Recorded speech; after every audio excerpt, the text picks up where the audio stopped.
Listen up, patriots, gaytriots, and natriots. We have a new podcast that has dropped. It's called iHip News. It's Monday through Friday, every day, 15 to 20-minute hot takes on the political landscape of the United States of America, always served with a side of petty grievances.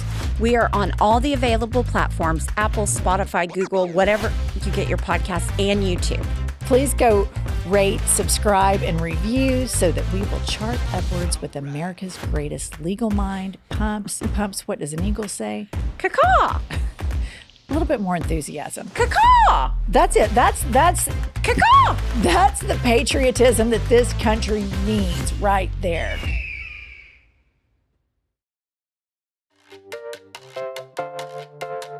So are we supposed to start the podcast? Ready? 1, 2, 3. Gaytriots, patriots, thetriots. Caw-caw. It is a great day in the United States of America as we head into the election season. Pumps, what have you had it with? What I have had it with, and I've said this before, but it bears repeating, I've had it with TSA readiness. Oh. We were just traveling. We were in a line to go through security. This couple walks up. Kylie and I are standing there. They don't have their boarding passes out. They don't have their IDs out. It's like it's a social call. Like they're just going to walk up and they're going to say, hey, John, come on back. So then after 45,000 hours of them shuffling through their stuff and getting everything, they go to security. They have shit in their pockets. They have water in their bag. They have their shoes on. The TSA tells this same couple who are middle-aged, so they have flown before, you have to take your shoes off. This woman, first of all, she's barefoot. She has these nasty-ass wedges on. She holds each shoe up to the TSA agent and says, this is my shoe. This is my shoe. And I wanted to go, fucking Karen, nobody wants those shoes because your nasty-ass, dry skin, crusted heel is all over the shoes and now the floor that people are on. And the level of bare feet I saw in the airport, it completely grossed me out. And I've had it with these travelers that act like it is the only time they've ever flown in their entire life and they're my fucking age. That's just not even true. I've had it. You suck. I couldn't agree more. I mean, I am shocked each time I go through TSA, and unlike you and Kylie, I'm in the TSA pre-line because I have my global entry thing. And so if you have TSA pre, you're a frequent traveler. You know the rules. And we just got back from this trip, and 3 different occasions, a person goes through the x-ray machine, the walking, metal detector, and they have their cell phone in their pocket. And I'm like, I know that you frequently travel because you have TSA pre. What part of empty your pockets when these poor TSA agents stand there at the top of their lungs? Make sure your pockets are empty. Make sure your pockets are empty. You start hearing the drum towards the back of the line. You hear absolutely. it a total of 100 times before you finally proceed through the metal detector. And these morons, these idiots, have crap in their pockets. And I think, how is this possible? How are you this incompetent? How? How do you care so little about being a good traveler? I mean, my goal each and every time that I go through is I want those TSA agents to think, that woman has her shit together. And let me tell you what I've started doing. What? After you go through the metal detector and your items go through the x-ray machine, so many people just think it's somebody else's job to put up their tray. Our most recent flight, there were about 7 trays just stacking up. And I looked at this guy who didn't put his up and he was putting his belt on. I looked at him the entire time and I remained eye contact on him because in my peripheral vision, I could see the trays and I just stacked them one on top of the other and then marched them down like the Terminator, Jean-Claude Van Damme, and put them at the end and just stared at him like, listen up, MFer, clean up after yourself. Right. Which brings me to my I've had it, and it's travel related.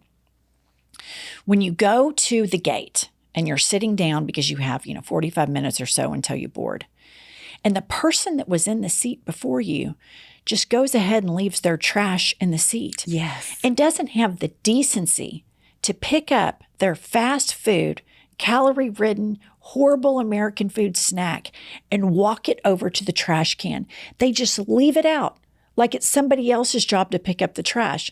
So I've started, as I go through, if I just see some stuff sitting around, I just go ahead and pick it up. For example, we just came back from Philly. There was a Dunkin' Donuts coffee cup in one seat, and about 5 seats down, there was a McDonald's sack. Nobody was sitting in any of these seats. I just went ahead and picked it all up and threw it in the trash so it would be cleared for the passengers because I've had it. Pick up after yourself.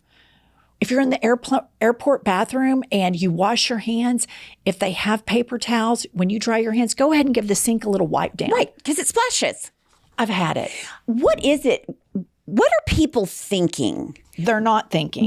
But they're obviously sending a clear message with their behavior that somebody else is supposed to come after them and clean up. I think it is so rude. And I just think, would you want someone to leave their trash for you to clean up? No, nobody wants that. Pick up after yourself. It's so rude. It's just a better way to live. Like, leave the place that you're sitting, that you're borrowing for that 45 minutes, or if it's the airplane bathroom or the airport bathroom, leave it in a condition that you would want to receive it. And if we all did that, maybe we wouldn't all be such psychotic freak shows on a podcast with microphones, heart rate increased because we have to deal with these selfish motherfuckers day in and day out at the airport. I've had it. I'm not proud to admit this, but when we were going through the TSA line and this woman and this man were so ill-prepared, when she ripped her shoes off and started telling the TSA guy that this was her shoe, my heart rate was probably up 70 beats. I mean, I was outraged. In my mind, I was taking that shoe and I was pounding her over the head with it and saying, you stupid ass nut job. Nobody wants your fucking shoes. It's maddening. It is. It is utter madness, and it just makes you feel like, okay, we're all in this together. Can you just do your job? It's a job to get through TSA. Right. That's your job. It's a privilege to be able to qualify to fly, to be on a, not be on a no-fly list, and keep your shit in order. Be invisible, do your job, don't grandstand, don't showboat, put all your shit in the tray, put your tray up. When you go and eat, throw your trash away. When you get on the airplane, don't be a dick and, act like a nut. It's just exhausting. We travel all the time for this podcast. And just the selfishness and the lack of courtesy in the American public, it ruins what used to be a really fun thing, which is flying. And now it is like, I can't stand it because I have to deal with these selfish, entitled people that think that the airport is set up exclusively for them and all of their shortcomings and their inability to follow rules and put their trash in the fucking trash can. Right. I totally agree. I remember the days where you actually got a special outfit to ride on the plane. And now it's just dump truck city, incompetence, self-entitlement. It's just ridiculous. Welcome to I've Had It. I'm Jennifer. I'm Angie. Kathy, our producer, is with us today. Kathy, what is going on the World Wide Web with our reviews? We've got some new reviews, and I've got a 1-star for you. Ew. It's titled Worst Podcast Ever. And Gigi writes, if you want to spew hate and feel misery, this one's for you. I mean, you know what? Based on the intro we just gave, that's pretty spot on. Right. I mean, that goes perfectly with us today. Because even just thinking about my airport experience, my heart rate's a little up. I'm going to admit it. Yeah, Gigi nailed it. Nailed it, Gigi. What is it? If you want to spew hate and be miserable? Mm-hmm. Yeah. Yeah. Nailed it. We're your girls. I think we deserve 2 stars, but I mean, I'll take the 1. I'll take the 1. It's not easy spewing this much hate. No, it's not. Getting day this in, worked day out. out. Okay, this one is from Tate, and they write, this is the only avenue I can find to locate my precious girls. Dear, dear Pumps, with the beautiful golden mane that I emulate, I took a pic of Pumps into a hairdresser and requested the same style haircut. I came out looking like an assisted living resident who sees a beauty school flunk out that cuts residents' hair once a month. I do not look like Pumps, nor do I resemble any normal-facing American woman. Now I am a lesbian intent on turning pumps, but at this rate, I'll have to settle for a blind, desperate lesbian with a short-haired dog face fetish, heartbroken in Fort Worth. Oh, wow. There's nothing worse than a butcher at the beauty shop. Butcher at the beauty shop is the absolute worst. I remember when I was probably in kindergarten, my mother loved to go to the mall. And it was in the era where you could just like walk, even though I was 5, it wasn't weird at the time. She walked me into the beauty shop at the mall, and it was like a hair school. Right. Where they were like students and getting trained. And so she dropped me, and my mother's like an avid walker. And she said, Jennifer needs a trim. I'm going to go peruse the mall, and I'll be back in about 30 minutes. So this student hairdresser cuts my hair, and she cuts the back in a bob, and I told her I wanted my bangs just straight across the front. And as she starts cutting, each time they're crooked. So she would go up and up and up and up. Finally, I leave. My mother comes to get me, and I have no bangs. They're like a centimeter long. And then I have this little Dutch boy bob. My mother picks me up, and we walk out, and I'm like, wow, my hair looks terrible. I mean, it was butcher at the barbershop, and it was leveling. And I have the school picture somewhere, and I look ridiculous, all so that my mother could burn calories walking at the mall, and she didn't have any oversight. There was no oversight by Linda. No oversight. Let me tell you this story. I just remembered it when you said that. So when I was in like middle school, which is you look like shit anyway. You've got braces, you're awkward, everything about you is unattractive. So I go to this new hair person, and I'm acting like a little snothole. There's just no question about it. Very impatient, probably shitty. She turns me around, and she took my hair from like this long, like, shoulder length, and it was so butchered. It was probably not 1 inch all over with a little bit longer on the top. And it was like, she did it on purpose. Yeah. She was like, fuck you, you little twat. I've had it with you. And it was, and a haircut like that takes a year to overcome a bad haircut like that. I mean, it was so short. Yeah. It was so bad that when I got in the car, because my mom had dropped me off and then she picked me up. When I got in the car, she looked at my face. Her face fell, and I immediately burst into tears. And of course, she was like, I think it looks great. I really, really like it. Just lying to try to get me to not be so upset. Now, a bad haircut's the worst, but I want to say thank you to her for trying to emulate me. I think that's the only time that's ever happened in the history of the world, but I appreciate it. I think it's wonderful. Okay. We have been whistleblowers on a lot of things, right? Like, that couples that communicate online, Yes. that it's a big tell, blah, blah. Well, the data is starting to catch up with our podcasts. I was on Instagram the other day, and this popped up on my feed. And it is a new study that claims that happy couples are less likely to post their partner on social media. And what I have to say to that is, it's a burden for Pumps and I to be right all the time. All the time. Always right. We were telling you people, and here's what it is. They did a survey of 2,000 couples between the ages of 18 and 50, took a closer look at their happiness levels and social media habits. The results found that those who share 3 or more couple selfies per week are allegedly 128% unhappier than their more discreet counterparts. But it gets worse. Only 10% of the selfie-crazed couples consider themselves, quote, very happy. Meanwhile, 46% of couples who are more private on social media said they were much happier. The studies suggest that, quote, trust issues could be causing these unhappy couples to post more often on social media. And what I have to say to you, listener, is we fucking called it. Totally told you. If they're posting around all the time, somebody is fucking around. It's to prove a point. Somebody found out. Somebody fucked around. Somebody found out. Interestingly enough, just this last week, I found out about a couple in this exact situation. Like the night before, I found out it was a fucking around situation, had just been the doors blown off. Okay.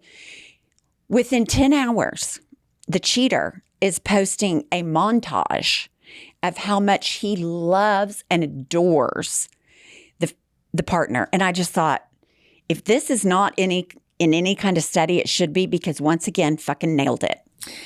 Totally. And I think it's a total insecurity 100%. in a relationship when you have to prove to these people you don't genuinely care about, like the people that follow you on social media. It's this imaginary thing we make up in our head that has value. But the fact of the matter is, it doesn't have value. Nobody's going to be on their deathbed saying, I hope I didn't let my Instagram followers down. Right. I hope my Instagram followers know how in love I was. But there's just this, every time I see couples with overt love posts, I just always cringe, and I just think, something is amiss here. 100%. Who are they proving this to? Because it's not to each other. Because if it was to each other, it would be so much more meaningful done in private. Absolutely. But when it's done on the internet, it's for an audience to make up for some shortcoming that you have in your relationship. And it's just, you see it often, but I always know couples that do this, the curtains are starting to close. Mm-hmm. This relationship will not have longevity.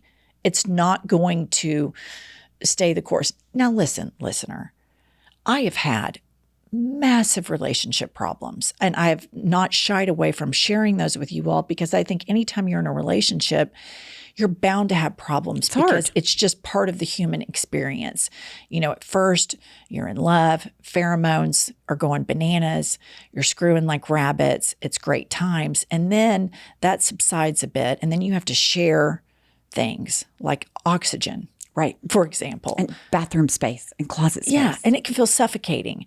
And so all I have to say about this is there's no question that I can always tell when I see these couples online. And you always know it's even worse too when there's a post and then they comment to each other instead of saying it to each other in private. Thank you, baby. Oh, you're my baby. Oh, I love you. I love you. The back and forth, you're just like, oh my gosh, that thing is imploding over there on their street. I just cringe. And I think, oh my God, like you are doing this for this imaginary audience because there is a deep-seated shortcoming and desire to prove to people that genuinely you don't care about. I have to say that you're in love. I cringe, but I like it. Same. No, I do too. I mean, if it wasn't out there, what on earth how could we earn and garner these 1-star reviews? Right. How could we do it? How could we be so hate-filled and miserable and give the people what they want without these nut jobs and these performative relationships on the internet? And now we're scientific. Totally. Now it's statistically proven. That's right. Okay, listener, today we have a guest that we have become friends with. I'm going to say he's our friend. We're friendly with him. I was going to say we're friendly. I wouldn't say we're I think friends. He would say we're friends. I think friendly. Okay. All right. He is Congressman from the great state of New York, and you may remember him from Trump's first impeachment trial. He was the prosecutor for the government in that case. And of course, as you know, he won and he was impeached. But this man then ran for Congress in the great state of New York, and he has a really cool district. It's like lower Manhattan to Brooklyn, like a really cool area. So without further ado, let's welcome Congressman Dan Goldman to I've Had It. Pumps, our ability to suck and then wake up the next day and suck more than the previous day is undefeated. It's unparalleled. We are the champions. If you would like to see how bad we suck, please join us in New York City in November for, just some world-class shit talking. That's right. Live and in person. That's right.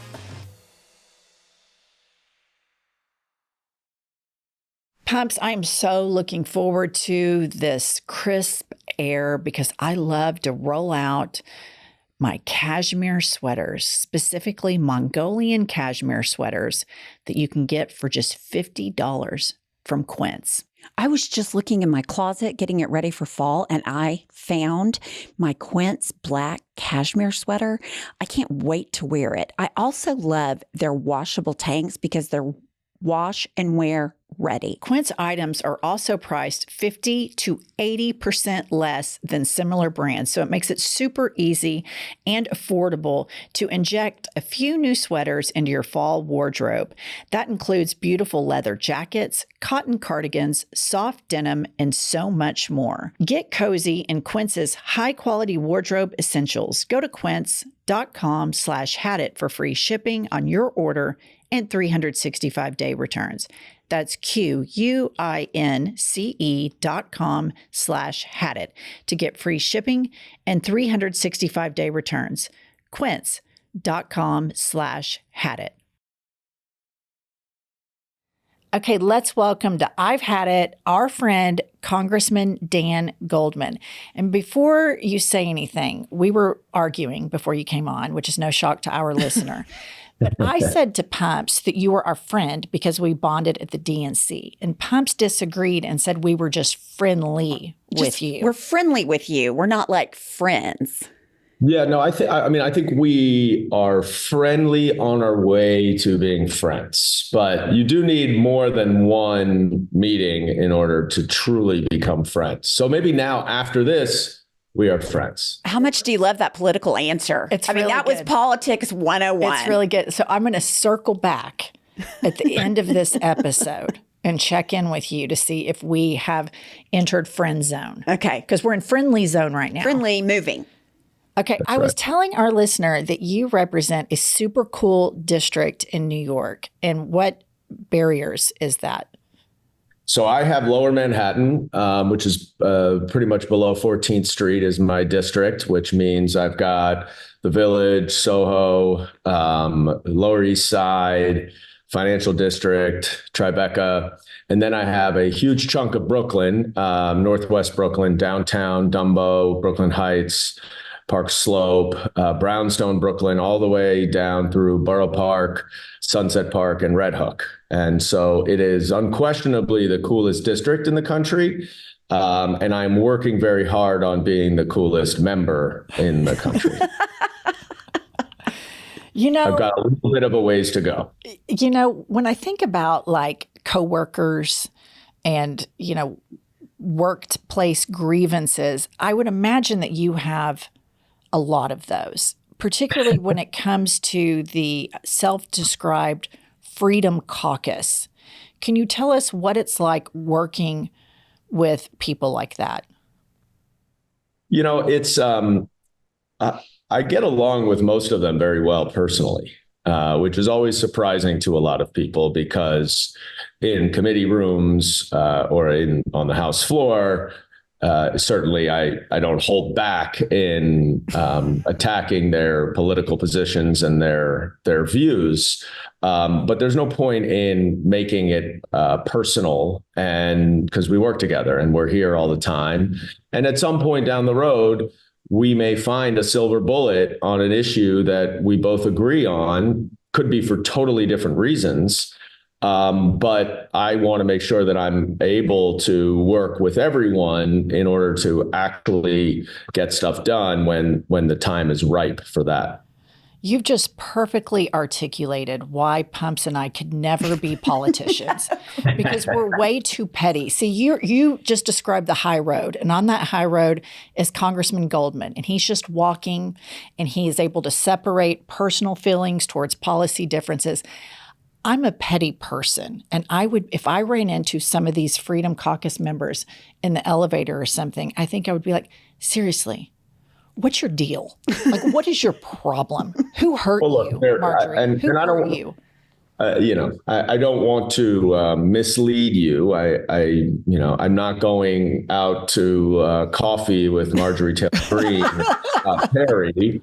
But if you're someone who actively tried to overturn the 2020 election, it's a little bit harder to have that personal relationship with. That makes sense. Yeah, they really identified themselves like the freak flag, red flags, via their vote for the election results after the insurrection. So that's kind of a benefit, because sometimes people can't identify their crazy coworkers. They have a hunch.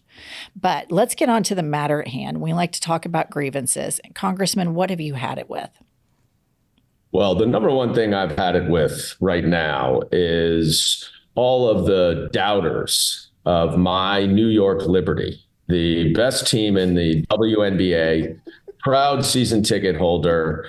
And there's just is not enough of a resignation and acceptance around the country that they are going to win the title this year. And too many doubters, too many haters, and I've had it. I love that. I'm a big women's sports fan, and I love watching the women and how good. I mean, they're getting so good at this game, and the Liberty is fun and exciting. Now, weren't they in it last year but lost? Yes. So this is their time. It was a crushing loss. I was there with my kids in the final game. We are now season ticket holders. I have 4 girls, and we love going, as does my son. And so we're pretty excited. I will say, obviously Caitlin Clark has brought a tremendous amount of attention and excitement around the WNBA. I'm actually going to go to see her play tonight in Washington against the Mystics. But if you have not been to the Barclays Center to watch the Liberty play, you really should go. It is a fabulous environment. It's a lot of fun. I like it. Okay, let's shift gears and back to your coworkers. And one of the things we had emailed with your staff about prior to having you on is the duplicity of your coworkers, where they say one thing to the voter, but when it comes time to vote, they do something differently. Particularly, we just saw this with IVF. Yeah, I mean, one of the other things I certainly have had it with is the hypocrisy from the Republican Party, and especially many of the so-called moderate Republicans in the House, a number of whom are in New York, who try to portray this thoughtful, moderate, reasonable approach, especially to reproductive freedom. But then vote against abortion access. And then you see it in the Senate, where every single Republican voted against a bill that would guarantee the right for anyone to get IVF. And I found the explanation for that vote to be troubling, because the rationale they gave is, well, IVF is legal in every state. And my response is, well, 2 years ago, so was abortion. And we now see that there are more than 22 states where abortion is illegal. And the same rationale and the same sort of religious fanaticism that drove the Dobbs opinion applies in a different but equal way to IVF. And so if you are asking me or the American people to have faith that the Supreme Court will ensure a woman's or family, it's not just women, it's a family's right to use IVF, then you are calling us idiots, because you would have said the same thing about Roe v. Wade. And in fact, all 3 of the Supreme Court justices that Donald Trump appointed did say the same thing about Roe v. Wade during their confirmation hearings, before then they flipped around and voted against it. So the fact that the Republicans will say we support IVF, Donald Trump says he supports IVF, but when it comes time to vote, they do not vote for it. And that should tell you everything you need to know. And that's why voting records are so important. is people can pay lip service to lots of things. But when the rubber meets the road is when you have to vote on a bill to show what your true belief is. And once again, in this case, the Republicans have voted against families, have voted against reproductive freedom. And that is a consistent through line that scares the heck out of me as we move forward. What do you think this obsession is on the other side of the ticket, from the top of the ticket all the way down to a local level, with controlling women's breeding and reproduction? What is this bizarre obsession? You hear J.D. Vance constantly demeaning women that maybe haven't given birth, but they have stepchildren, demeaning an entire species of an animal, cats, and attaching them to women who don't have children. And it just seems to be like whatever they say at the top, it just starts resonating down through it, like they get their marching orders. And this obsession with controlling women, do you think it's to keep women in poverty or to keep women out of positions of power? What do you think their end game is with this? First of all, I think it's important to know that around the country, more than 80% of the votes at the state level to ban abortion have been by white men. And when you then think, okay, they want to force women who don't want to have a child to have that child on the abortion front, and then they want to prevent women who want to have a child from having a child on the IVF, the only way to reconcile it, as you just said, Jennifer, is that they just want to control women. And it is part of a pattern where this Republican Party wants to return us backwards to the 1950s, where men dominated. You could not love who you want or marry who you want. Women had lesser rights. People of color had lesser rights. And it was a very paternalistic, antiquated country and society.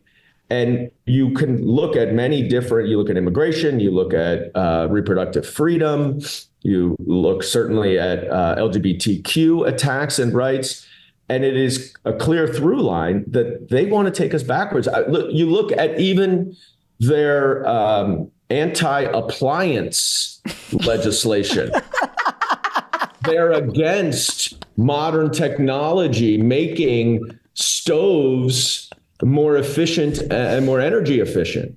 I mean, they literally want to take us back to, 75 years ago. And it's a little scary. And that's why I think it's so important that Vice President Harris has framed this election in a very simple way, which is that we're not going back. We're going forward. And the Republicans want to take us backwards, and Vice President Harris and the Democrats want to take us forwards. Pumps, I've always hated underwire bras for years. It would be the first thing I take off when I got home. I've even seen you rip one off on an airplane before. Absolutely. But I'll tell you what, that has changed with my wireless form push-up bra from Skims. And let me just tell you, the sagging dragons are perky because of Skims. I love the Fits Everybody plunge bra. The cups of this bra have a really unique shape that makes it perfect for different necklines. I was looking for a bra like this to wear under all of my low-cut tops because I hate it when my bra peeks out from under tanks, but this one doesn't, and it's so good. Listener, you've got to shop Skims bras at skims.com. Now available in 62 sizes, ranging from 30A to 46H. And if you haven't yet, be sure to let them know that we sent you. After you place your order, select podcast in the survey and select our show in the drop-down menu that follows. Hi, listener. It's Jen and Pumps of I've Had It podcast, and we want to share a podcast with you called Horoscope Weekly, hosted by the brilliant author and astrologer Aliza Kelly. Horoscope Weekly takes you on an insightful and personalized cosmic journey.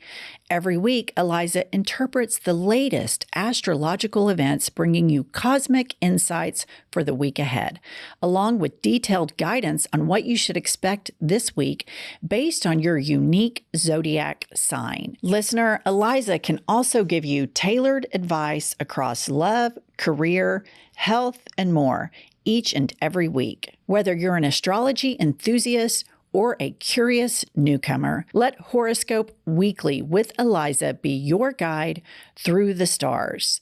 New episodes release every Monday, wherever you get your podcast. Just search Horoscope Weekly with Aliza Kelly. Okay, let's shift gears. Now we're going to play our game, Had It or Hit It. And I think we played this with you at the DNC, so you remember it. Oh my God. Welcome to Had It or Hit It. I would hit it. Had it. I hit it every day, sometimes twice a day. Okay, Had It or Hit It, Taylor Swift. Obviously hit it. Hit it. Everybody's a Swiftie now. I wasn't even a huge Swiftie. Now I'm 100% a Swiftie. I have been co-opted by my children and have become a strong Swiftie. I love a good male Swiftie that is there with his daughters. Okay, Had It or Hit It, inspirational quotes. Hit it. See, we're anti. This is why you're in charge of things and we're not. Right. This is why you're good at your job and we're petty podcast hosts right here. No, I think, you get a lot out of those inspirational quotes when you think about them. I get a lot of increased heart rate and misplaced anger. But again, this is why you are good at being in charge of people and we just have these microphones, which I don't think is a good idea, the latter. Okay, Had It or Hit It, Elon Musk. Had it. Had it. I've completely had it with him. He just gets crazier and crazier. And you know what? On my Twitter feed, I don't follow him and he always shows up in my feed. So I just blocked him. Yeah, he's gaming the system. He's a nut job. And now it's gotten so bad. My disdain for him has gotten so bad. Now when I see people driving Teslas, I immediately have disdain for them when they're just trying to, save the planet. I do too. I mean, I'm just like, ugh. I see a Cybertruck and I'm mad. It's such a waste of a brilliant mind. It is. Why could he not put his money and his mind in solving cancer or Alzheimer's disease? Why does he need to take this Twitter to a really, really awful place? And again, likes to stand on his soapbox, but his actions are very different than his words. Okay, Had It or Hit It, Android users. And we all know what happens when you're texting with an Android is you get a green bubble. Had it for sure. My only hesitation on this is the people who I know who have Android users are actually very often the most tech savvy of my friends. And they all swear that the Android is much better than the iPhone. And I always say to them, you may be right, but you lost this war. So just get in line so I don't see green anymore. I'm with you. And the same thing, like the guy who does my audio visual at the office or at my house, he swears by the Android, but I'm like, you ruin every group text we're in. Right. You are the skunk at the garden party with your green text bubble. I've had it. Okay, last one. Had It or Hit It, Kamala Harris and Tim Walz. Hit it. Hit it. Got it. They're on fire. We're gearing up for the next 7 weeks. And I think the biggest and most important thing that your viewers should remember is what Vice President Harris says, which is that they are focused on representing all Americans, and they are focused on lifting up all Americans, all up and down the spectrum. And the other side is focused solely on helping big corporations and the uber wealthy. And you look at their policies, and that's all it's focused on. And you look at the opportunity economy and what Vice President Harris and Tim Walz say they want to do with our country. And it is all about continuing to build out the middle class and lifting everyone up from the bottom all the way to the top so that we can make this country the place that we all want it to be. Congressman Goldman, are we friends? We're definitely friends. Yay, we made it. Next time we're in DC, we can go for coffee as friends do. I won't hold you to it. We won't be that psycho, I promise. But anyway, thank you so much for your time and for all of your insight and for all of the hard work you do in Congress, because for a lot of people in red states that are in right-wing media bubbles, they vote against their own self-interest. And I always remind them, one day your daughter or somebody you love might need to have private OBGYN appointments. And there are people that are fighting for you right now until you realize you actually need that right. And you're one of those people that fight for all of the girls and women outside of your district that live in a red state like ours who have had our rights stripped from us, and it means the world. Absolutely. And we will continue to do that. And I look forward to continuing to talk to you all and make sure that we get the word out there that the policies the Democrats put forth are designed to help those who need the help the most. And that's where we're focused. All right. We believe in you, Congressman Dan Goldman. Go. Thank you. Thank you. Thank you, guys. Great to be with you. Okay. Bye. Bye. Okay. Could you imagine every day you get up and you come to work here and you've got me, whom you can tell to fuck off anytime you want at will. You've got Kathy and Seth and other people, the dogs. Could you imagine getting up and going to work at the United States Capitol and looking over and Matt Gaetz, Marjorie Taylor Greene, Lauren Boebert. I mean, just all Moses Mike, that those are your coworkers.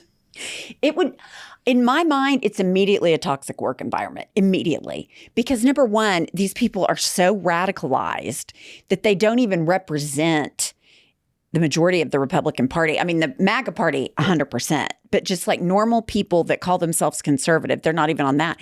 Plus, they're fucking crazy. I mean, and you cannot argue with crazy and you cannot argue with stupid. You can't fix it. It just is what it is. And they're just this loud, never-ending, constant, just yep. I don't know how you don't just go in there with the baseball bat. I mean, that's what I'm doing in my head every time I watch it on TV. We can't go in there with baseball bats because that's what they do. No, I know, but in my brain. What I would want to do is if I were a congresswoman and I was at work and the Freedom Caucus was having a little meeting, I'd like to accidentally just walk into the room and go, oh, I didn't realize y'all were in here. FYI, the earth is billions of years old.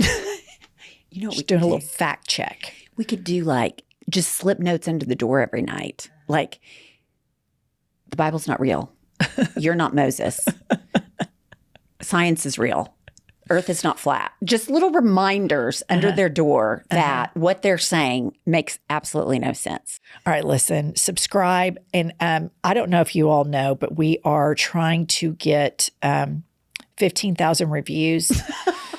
We kind of lulled out. We stalled around 11,000, didn't we, Kathy? We did. We had this big push to 10,000, and then y'all even overperformed. We got to 11.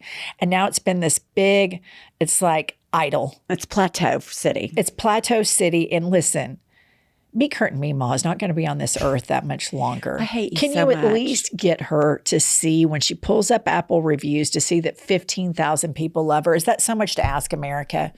For the And record, not just I don't even know America, how, the world. I don't even know how to look at how many reviews we have. So don't do this for me. Do it for Kylie so that we won't browbeat her. I thought her name was Kathy. That one time, I made a mistake one time and I have to live with it every day. What's thrown in my face? What's the governor of Kentucky's name? Randy Brashear. Andy Brashear. Andy. Oh, that was such a mean trick. God, I hate you so much.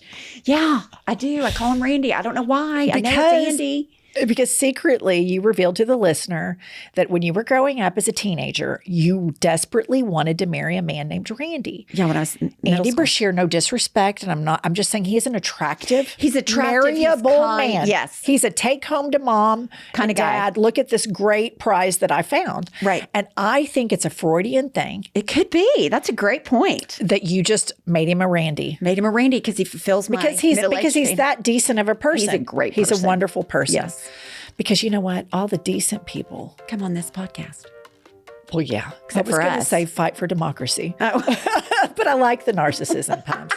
I like it. Listener, y'all have created a monster. Did you see where that default setting? All right, subscribe, review, do all the stuff. Click our link in bio. Make sure you're registered to vote. Vote, vote, vote. Pumps, tell them. We will see you next Tuesday and Thursday.